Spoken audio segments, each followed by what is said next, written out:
कहता मेरा बेटा मुजरम नहीं था, रियासत कहती है वो एक खतरनाक इश्तिहारी था। अब कौन सच बोल रहा है और कौन झूठ बोल रहा है?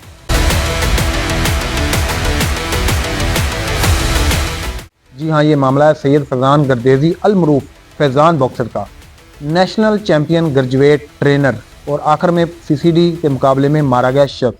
नाज़रीन, इस कहानी का एक रुख फैज़ान बॉक्सर के वालिद सैयद कुदरतुल्लाह साहब बयान करते हैं, लेकिन हमारा काम सिर्फ एक रुख देखना नहीं, कहानी के दोनों रुख देखना और फिर सवाल उठाना। फैज़ान के वालिद कहते हैं मेरा बेटा डाकू नहीं था, मुजरिम नहीं था, अगर होता तो मुझसे पैसे क्यों मंगवाता। ये बात अपनी जगह, लेकिन यहाँ पे एक सवाल जन्म लेता है। यहाँ पे सवाल ये जन्म लेता है कि बाबा जी, अगर फैज़ान ना मुजरिम था, ना डाकू था, ना बदमाश था, तो फिर इस पर 5 संगीन मुकदमात क्यों थे? क्या वो झूठे थे? और अगर वो झूठे थे तो अदालत में उनके खिलाफ कोई कार्रवाई की गई? ये दुरुस्त है कि फैज़ान 4 मुकदमात में बरी था, लेकिन ये भी हकीकत है कि एक मुकदमा 302 का अभी बाकी था, जिसमें वो मशवरा देने के इल्ज़ाम में नामजद था। बाबा जी, क्या आप तस्लीम करते हैं कि कत्ल के मुकदमे में नामजद होना कोई मामूली बात नहीं होती? नाज़रीन, फैज़ान के बाप ने एक और इल्ज़ाम भी लगाया है कि मेरे बेटे के मुखालफिन बाअसर थे, इसलिए उसको इश्तिहारी बनाया गया। ये मुमकिन है, पाकिस्तान में पहले भी ऐसा हुआ है, लेकिन यहाँ सवाल ये भी पैदा होता है कि अगर फैज़ान बेगुनाह था तो वो अदालत में सरेंडर क्यों नहीं हुआ?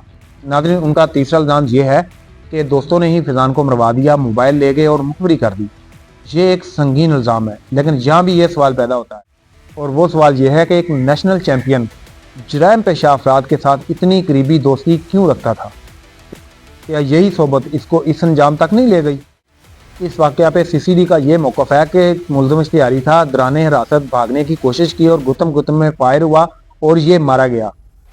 यहाँ पे ये बात भी याद रखनी चाहिए कि सीसीडी वो अदारा है जो दिन रात जराइम पेशा अफराद के खिलाफ जान हथेली पर रख कर काम कर रहा है। ज़रूरी नहीं है कि उसने सारे जैली मुकाबले ही किए हों, वो ठीक भी कर रहा है।